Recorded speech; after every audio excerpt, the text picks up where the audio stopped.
everyone. I'm John Martinson, the new Truck and Buggy Whiplash Drivers Representative, and it's up to me to bring you guys the live YouTube broadcast of the first ever starting position draw for the Snowflake Race 2008. With me is Charlie Farley and Maria Martinson. They're the hosts of the Whiplash TV show, and Miss Whiplash herself, Sabrina. Sabrina, tell us how new racers can get through the starting lines and entry lines easier. By pre-registering, John. What's involved with pre-registering? You can download your entry form right off of our website, whiplashracing.com. Who's done by? Genre Multimedia. Yes. So fill out your registration form. You mail it in to our Whiplash office, which is located at 2939 East Grovers in Phoenix, Arizona, 85032. Fill out your paperwork, mail it in with your pre-registration deposit. We'll get you entered, get you the lines, and there's no hassle that way. And does Whiplash normally have a draw like this for the cars and buggies? No, this is the first time since probably 4 years ago, thanks to you. All right, and Charlie, you're probably familiar with other racing organizations. I'm sure they have draws like this. Have you ever heard of anything like this? No, I think we're breaking new ground here doing this live on YouTube. What do you think about that, Maria? I'm just sitting here. I'm just sitting here watching the time go by. Great. Okay, all right, so Charlie, ask me why I volunteered to help Whiplash. Well, John, why did you volunteer to help out Whiplash? Charlie, Sabrina's father, Jay, the big kahuna, told me at the beginning of the year that there was not going to be any more car racing if we didn't try to get the entries up. And I thought, well, how am I going to get the entries up? I'm going to have to get involved. And the reason I got involved was so my children would have somewhere to race when they get older. That's a great reason, John. And quite honestly, if we don't start supporting our local venues here in the state, the truck and buggy racing is going to diminish.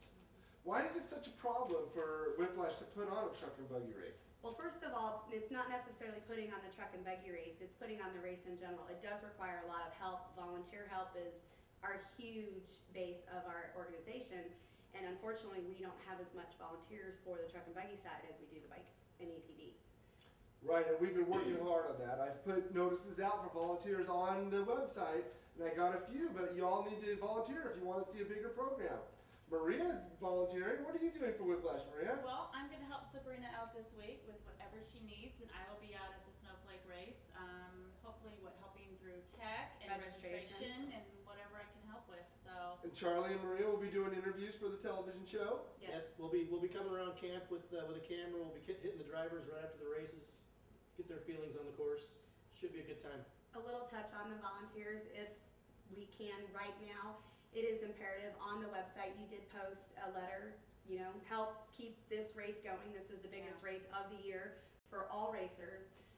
The biggest problem is that we have a lot of people in a very short span doing a lot of things, and we need a lot of help patrolling the pits, keeping the kids safe, keeping the pits clear and the track clear. We are looking still to date at this time for this event to have people help us patrol the pits. So how would somebody go about volunteering? Come contact us, call me at the office. What number? What's that number? 602-971-3730. Call me at the office. I'll be there till Wednesday. I do have to leave Thursday for the race, but they can contact us at the rash truck.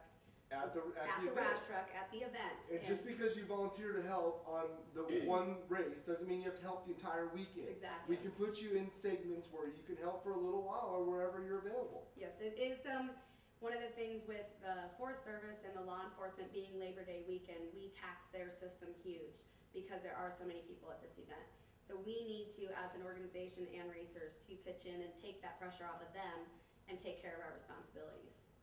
So, John, can you tell us why you decided to have a live draw for the Whiplash race?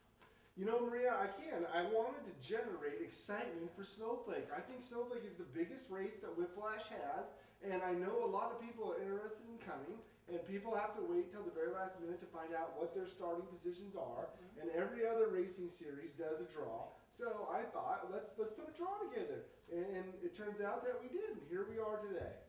So what can people expect this year at the Snowflake race from prior years since you come on board and you're helping out? That's a great question, Charlie. This year at the Snowflake race Instead of doing 6 laps like we did last year, the pros are going to do 8 laps.